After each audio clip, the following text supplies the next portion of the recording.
How do you rise up? So continuing our annual theme of living out loud, the month of February is all about our superpower, curiosity. We all have it. We were born with it. If you recall a 2-year-old running around, they are super curious and unedited about asking questions. So we know that this superpower of curiosity is indeed ingrained in our DNA. So as we move through this month, we'll be pulled by curiosity to look below the surface, to look within, to release into the world the gifts that curiosity has revealed to us, and lean into the wonderment of living every day with a heightened awareness of how curiosity ignites our lives. And if you've stopped being curious, be curious about that. Because curiosity is about living juicy. It's about not knowing everything. It's about showing up without this body of arrogance of already knowing everything. Even though I'm a senior, there's much to learn. There's more mystery to be revealed. So as a leadership coach, life coach, and a spiritual coach, one of the things I was taught in coaches training was to ask curious questions. So we don't ask people why they do what they do. As coaches, we ask, what's up? What's up for them? Because in the what, we don't have to justify ourselves. We just have to notice what's happening, what's going on. What thoughts am I thinking? How am I behaving? It's a call to come into the awareness of your present energy, your present mood, where you are, what you're thinking, who you're with.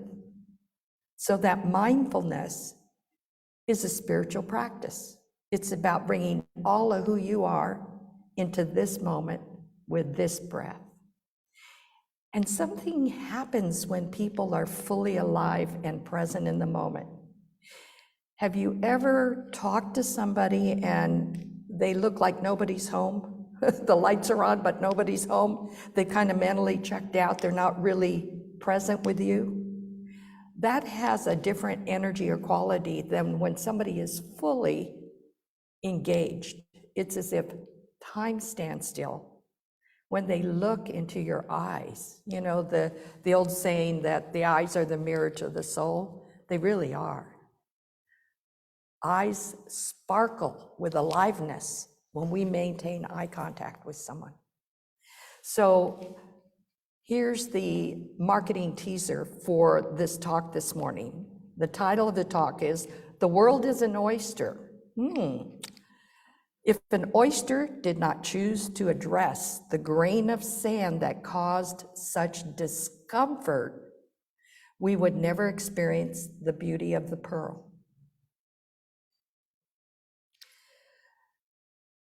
So I want to start this talk by sharing a story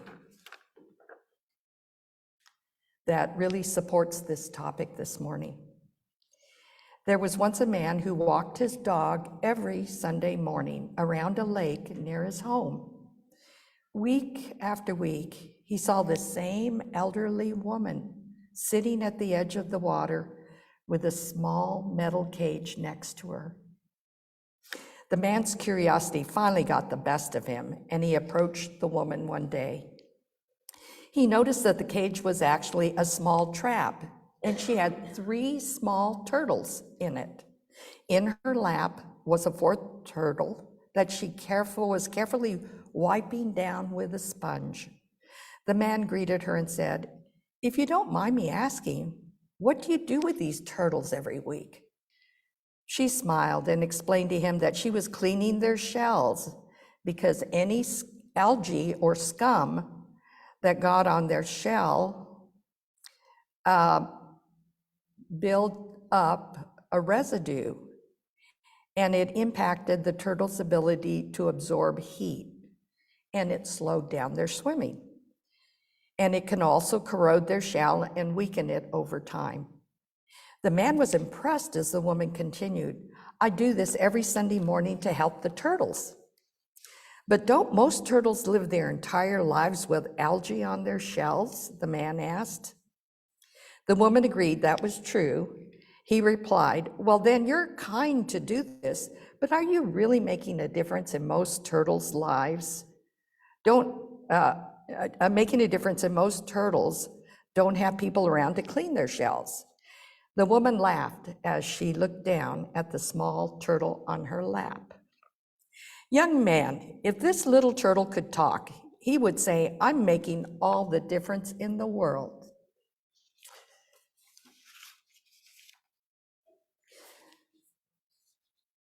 So getting back to the oyster analogy in this talk, an oyster takes an awful irritant to transform it by coating it with its essence, which is nacre. I did some more research on how pearls are formed and what kind, and there are freshwater and saltwater.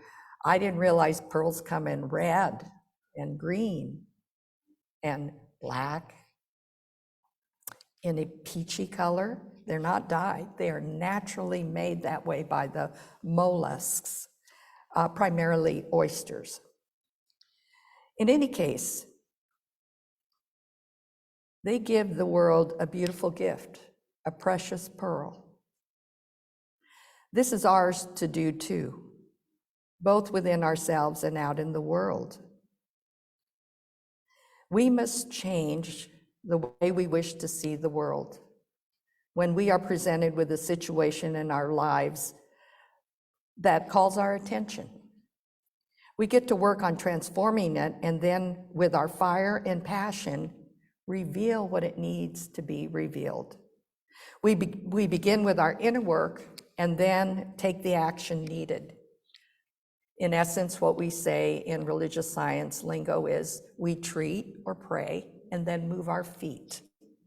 So spiritual practice, the rigor of a daily discipline of some form of spiritual connection matters because it changes the way you move through the world on a daily basis. So part of Black History Month, Reverend Robert has added to the talk by highlighting a particular Black person, maybe some that you haven't heard of. And I researched quite a few, but the one that really grabbed my attention happened over 40 years ago. Have any of you heard of Daryl Davis? Daryl Davis encountered prejudice early in his life. He was actually 10 years old. He is a Black musician who graduated from Howard University with a degree in jazz. He's a pianist, a vocalist, a guitarist. He performs nationally and internationally with the Daryl Davis Band. He also worked with such notables as Chuck Berry, Elvis Presley, Elvis Presley's Jordanaires, the legendary blues band, and many others. Well, in 1983, a chance occurrence after one of his performances led him to befriend a member of the Ku Klux Klan. This eventually led Daryl to become the first Black author to travel the country interviewing KKK leaders and members, all detailed in his book, Clandestine Relationships. Today, Daryl owns numerous Klan robes and hoods given to him by active members who became his friends and renounced the organization.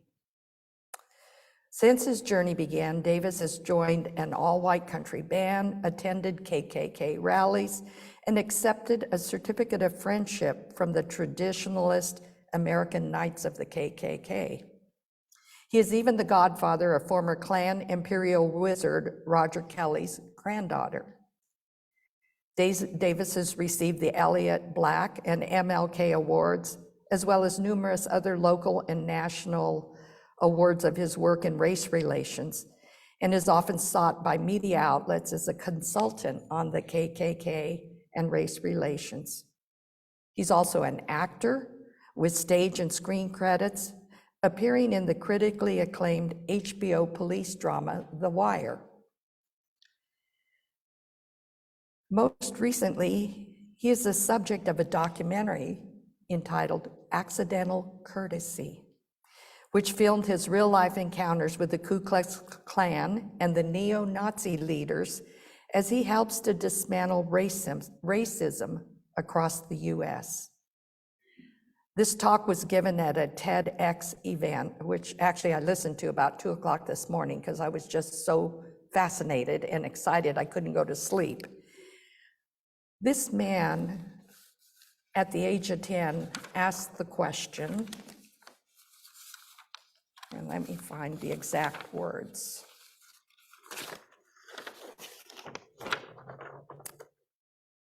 Why, as a Black man,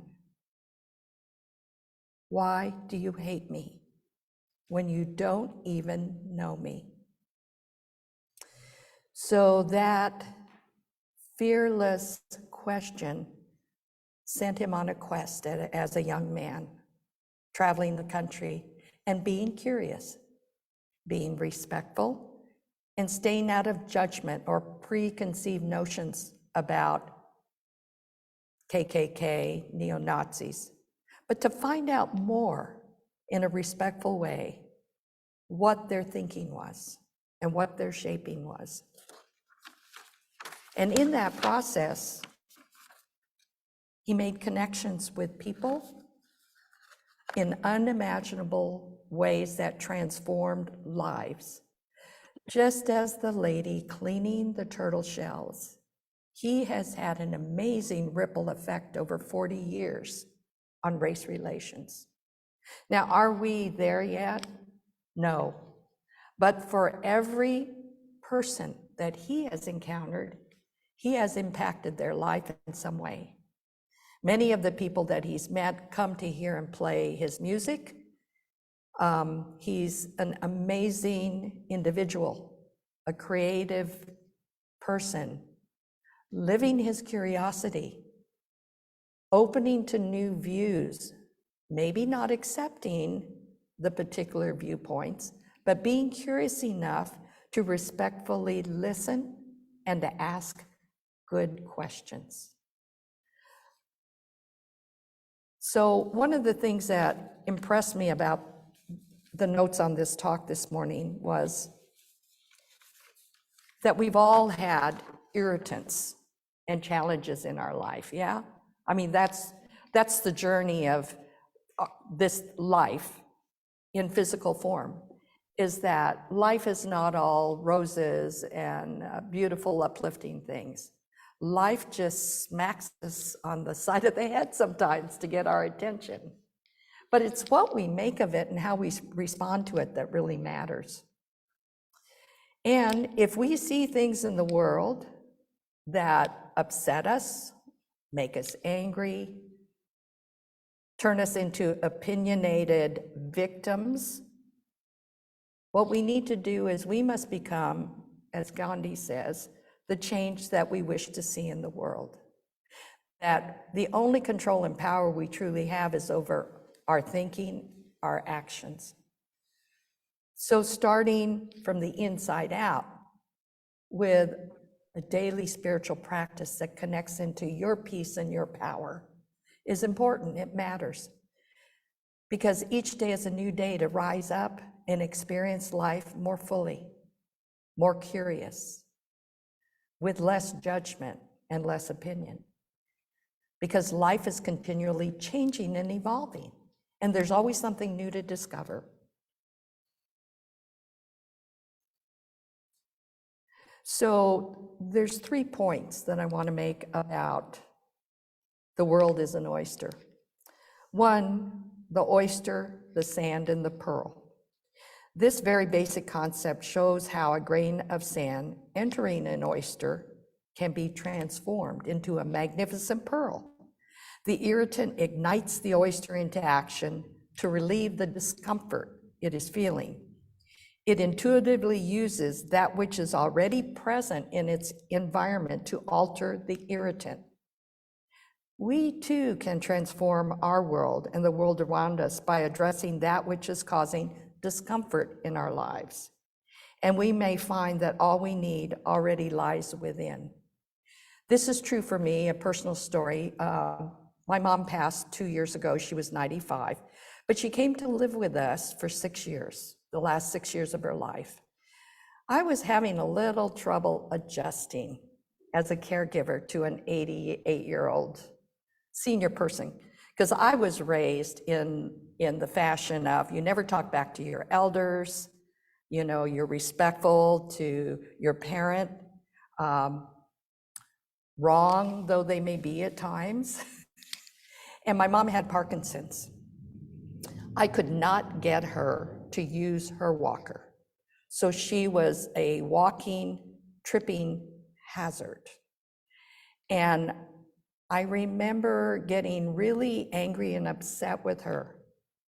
And I knew that I had to change within me because my mom was not going to change.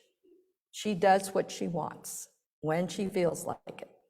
So I prayed for her safety. I moved into a place of harmony and peace and love, knowing that there is a different way and a new day and a new dawn for me to alter my attitude and to release control.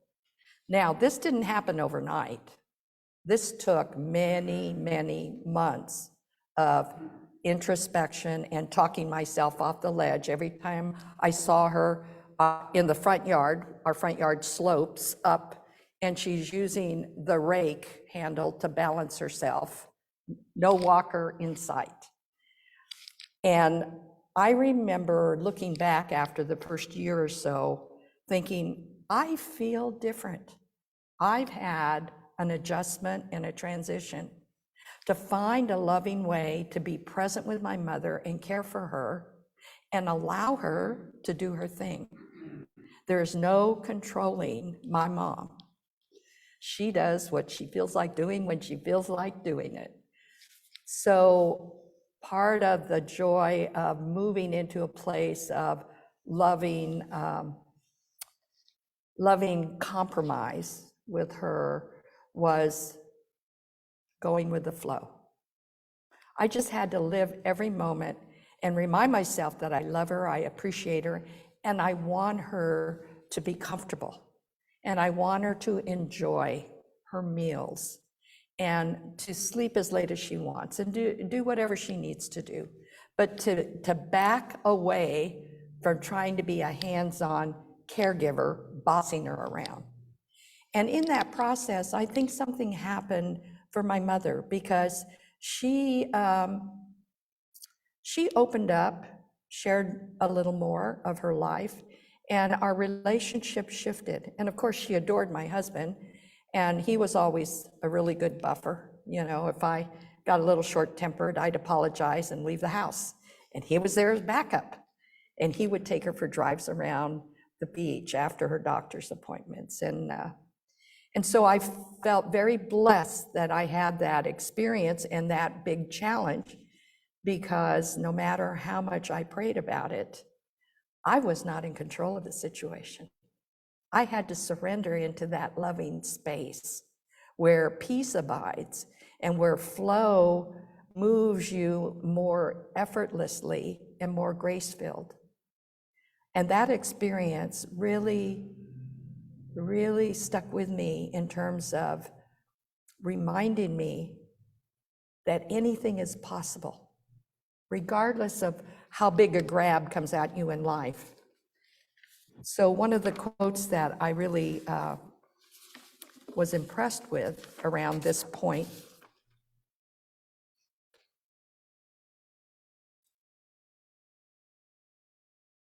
Nature will not let us stay in any one place too long. Nature demands the change in order that we may advance.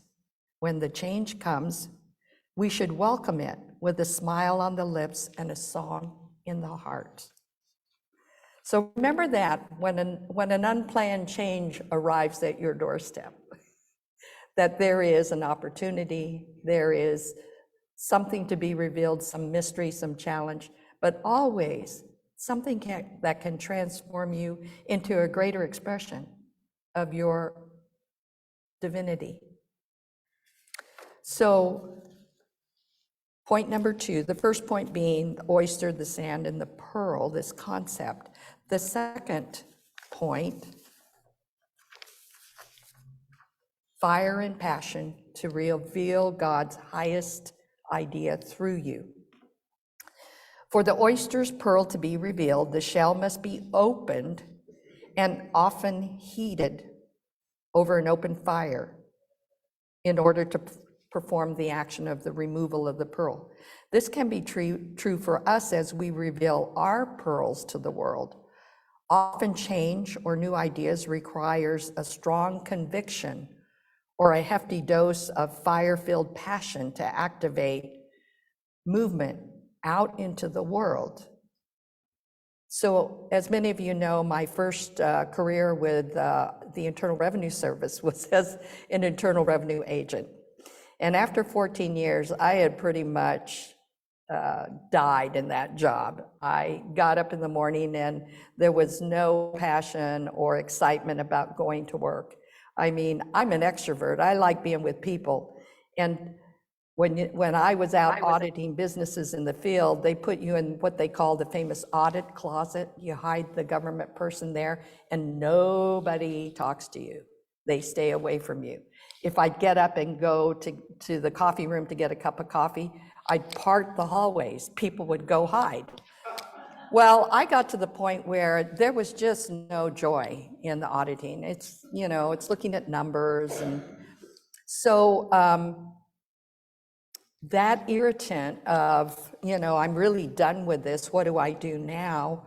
By happenstance, being open to an assignment, a detail to a different department, helped me embrace a new career. It opened a new door. It fired up a passion. I went off on an assignment for a year to the HR Human Relations Department, their training branch. And they started me in doing quality improvement circles way back in the 80s and early 90s. Remember those quality improvement circles? Workers would sit down and they look at their work processes and figure out how to work better and smarter. Well, that groupie work was so much fun. I just took to it like a duck to water. And my mentor said, I'm just finishing up my master's degree in organization development from the University of San Francisco. Why don't you consider joining that program? Well, I went home and told Richard, I want to go back to school, but I'm keeping my job and working full time. This is a night program, 18 months. He just smiled and very supportively took out a second mortgage to pay the $15,000 tuition for me to get this degree. And 2 years later, I graduated. Now that fire and passion to subject myself to not only a 55-hour work week, because I lived 80 miles away from my work site, you know, this temporary assignment. I also attended class one night a week from 6 to 10 o'clock at night, getting home at midnight, spending every other evening writing papers every week and reading books and going through class after class after class. But there was a fire in me that wanted to learn all about the way organizations function. And in that process, the best class was the group dynamics class, because it was about looking and observing the way people interact. And out of that came a desire later on to get my coaching certification.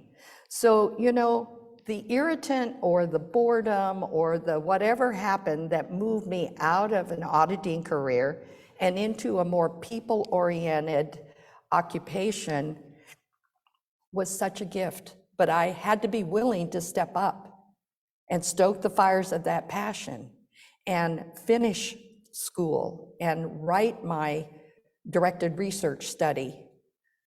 And in the process, what I learned was a whole new world opened up, where I got to travel to Washington, D.C.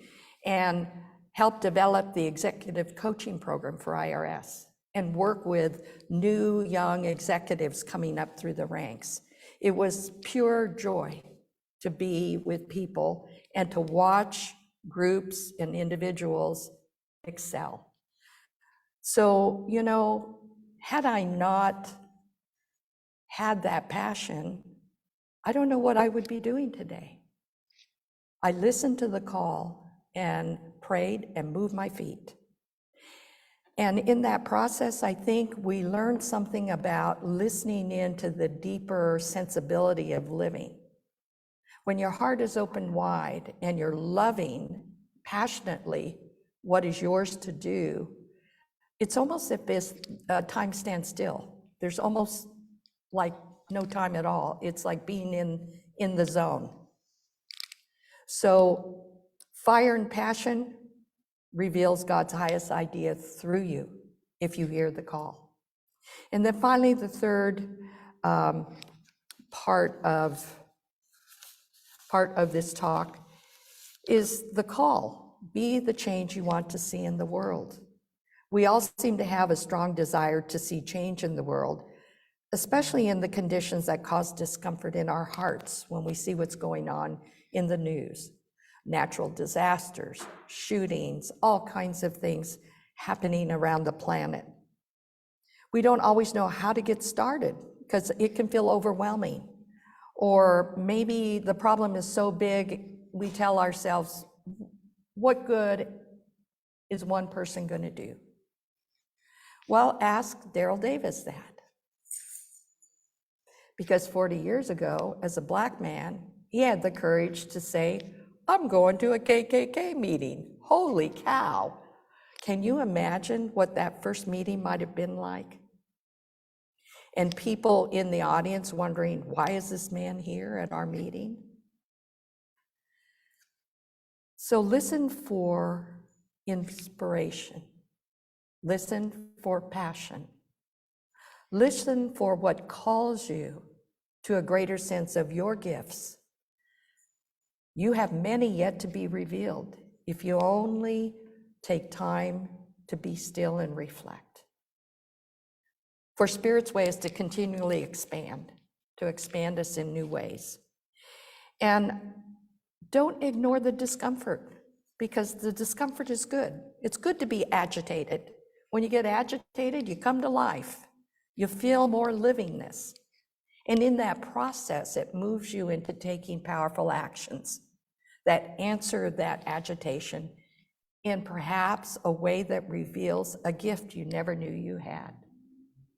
Who would have imagined, what could be possible? Spirit can, and Spirit does through each one of us.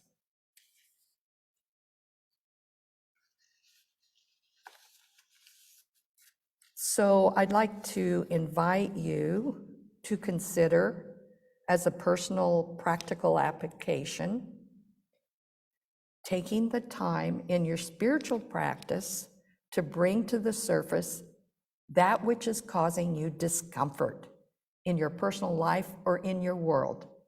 What is the irritant that is jabbing at you?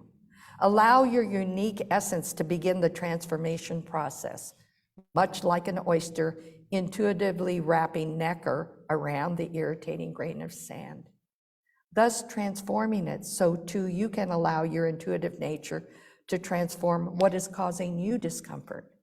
And perhaps in some small way, you are called to an action. It doesn't have to be a big act or a big idea. Start where you are.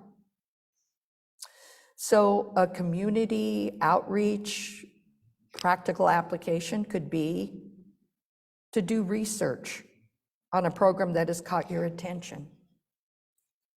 Delve into why this specific program excites you or makes it feel unique and jump off the page at you. Come up with an imaginative way, not just financially, to support this chosen program. Find the pearl that the organization is growing and discover what fire is needed to bring it out. For in the joining together with others, we send out a much stronger ripple effect. And in groups, we are fortified, supported, and encouraged. So we don't have to do it alone.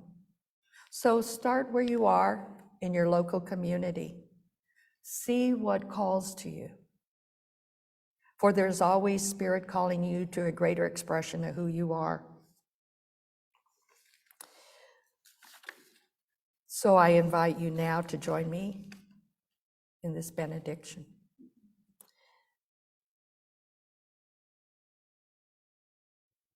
Knowing that Spirit indwells every living thing.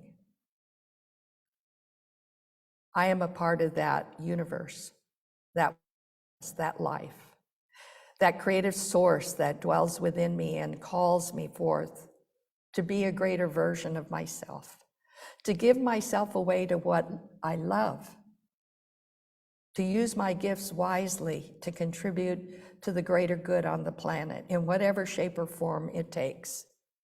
God knows no big or small.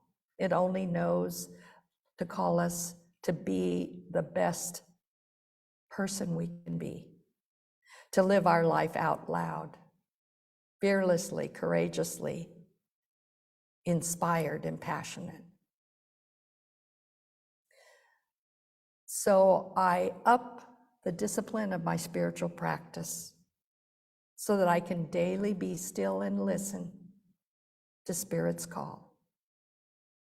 And always know that I'm guided and protected along this path of discovery, of not knowing, of stepping into the mystery fearlessly, curiously, without prejudgment.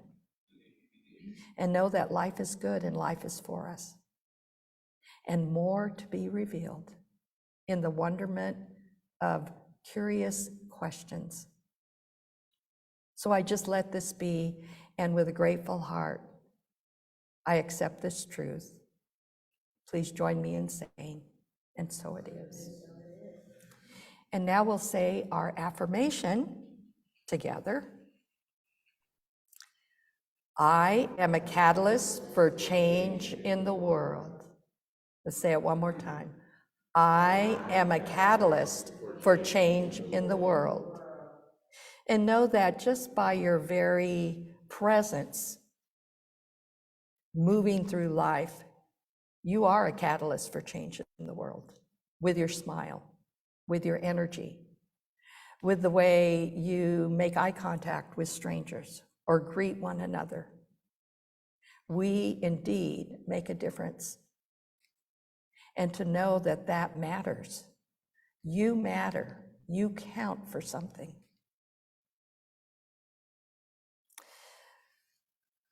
So at this point, I would like to invite us to participate in a spiritual practice, one that I love, because I love unexpected income. You know, I tithe on my general budget, my income coming in, but the unexpected income's the fun part. And when it appears, I always tithe on that, because it's just my acknowledgement that I am so nourished and blessed by this teaching and this philosophy. So there are many ways that you can give in terms of time, talent, your tithes, your money. We can send checks into the center at 400 West Franklin Street. We can also text to give. And we can also donate by going to our website, montereycsl.org, Our secure website has a donate button on it. And know that if Spirit calls you to volunteer, where there's always a place somewhere for you, remotely or in person, it doesn't matter. Just as Amber and Gail have started the creative expression group for Sunday of the month, making beautiful handmade things that we give to others, there are many other ways to participate. But the more you step out of your own life into something larger, I believe that Spirit reveals more of your gifts, because it's in the giving that we are expanded and blessed.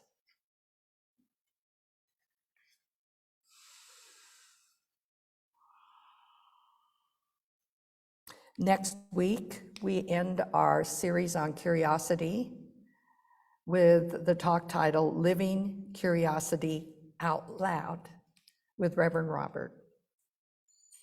And with that, I'd like to say farewell to our Facebook, YouTube audience viewers. Thank you so much for joining us, and you are a blessing to us.